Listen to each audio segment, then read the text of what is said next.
I'm your host, Cody Slaybaugh, and earlier this week I had an opportunity to talk with the guys from Garot. Here's the second part of that interview for you.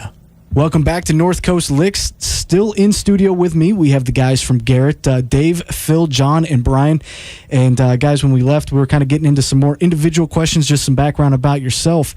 So I'm going to ask you guys one of the questions that always seems to mess people up because they have to pick a couple. Who were some of your big influences as far as your music? Oh, man. When I was a teenager, it was definitely punk rock, and I was pretty close-minded about that. NoFX, Lagwagon, and Rancid, I think, were probably my big three. But definitely got into more metal as I got a little bit older, started getting into some more progressive stuff. But then again, I've always had stuff in my back pocket from growing up, this guy being my dad, Rush and Judas Priest and stuff. So even in the punk bands, I was always kind of like the guy playing punk rock with heavy metal solos in it. So, yeah, those were my influences really growing up. I mean, these days it's really all over the board, everything from Radiohead to, Slipknot, whatever, It's kind of funny how your musical tastes kind of change and come together as you age. Yeah, for sure. You just keep picking up, new stuff, so. Phil, how about yourself? Where's a lot of your influence come from? Definitely started with Black Sabbath, Deep Purple, and grew into Judas Priest, Iron Maiden, stuff like that. And I even went through a blues phase, and I've gotten into the intricate guitar styles and went into their kind of music too. I actually like punk rock too. Brian? Well, you're probably going to hear the same story from the three brothers. I got a lot of influence from my dad with Judas Priest and the rock from the 80s growing up. And again, I'm a lot younger than my brothers, so I grew into their punk rock, the Lagwagon, NoFX. It's big Lagwagon. Yeah, I think probably Lagwagon's your favorite, huh? They got a great bass player.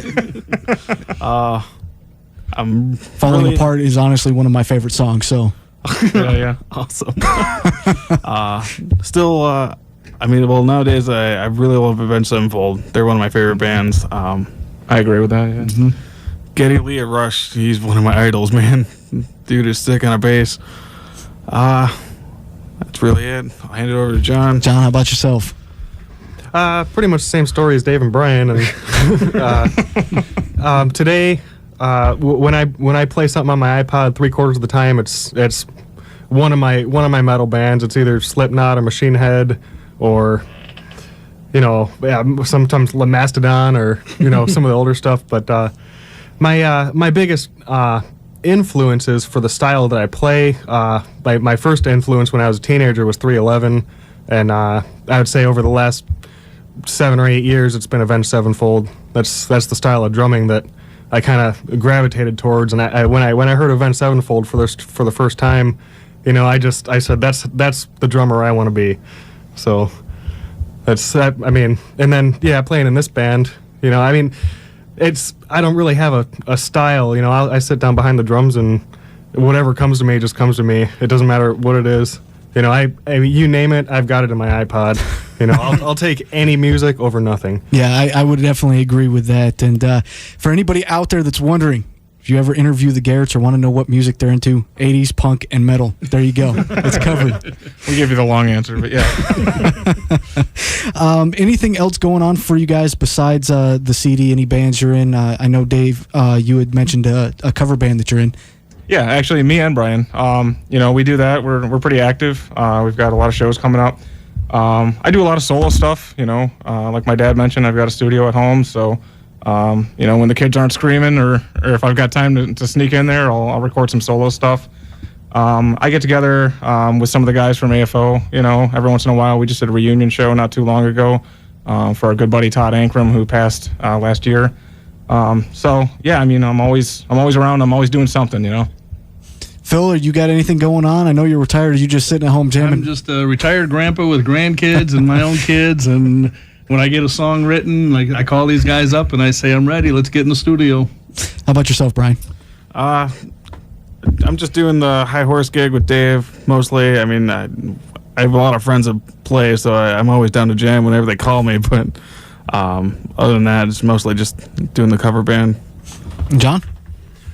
The only thing I got going on right now, music-wise, other than Garrett, is I'm playing up at my church. It's called Friends in Christ Bible Church.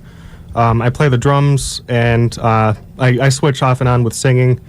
Other than that, I don't have any other side projects going on.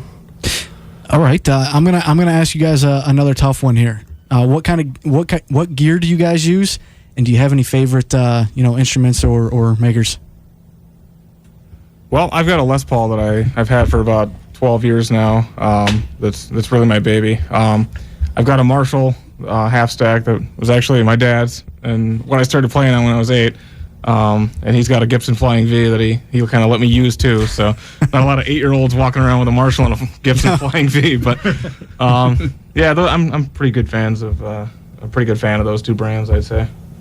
Phil, how about yourself? I got a 1981 Gibson Flying V, and that's been my guitar all my life. I have a few other odds and ends, but I've always been a Gibson Marshall man.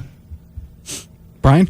I'm a fan of Fender myself, but lately I've been using PV. My dad let me borrow. I think you got up at Morel Music, but I love it. So that's pretty much it. And John?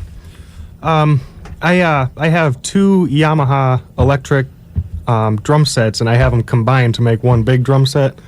So I don't have an acoustic set right now, but I've always favored Yamaha drums. You're listening to North Coast Licks on 107.5 FM. The Fox coming up for you.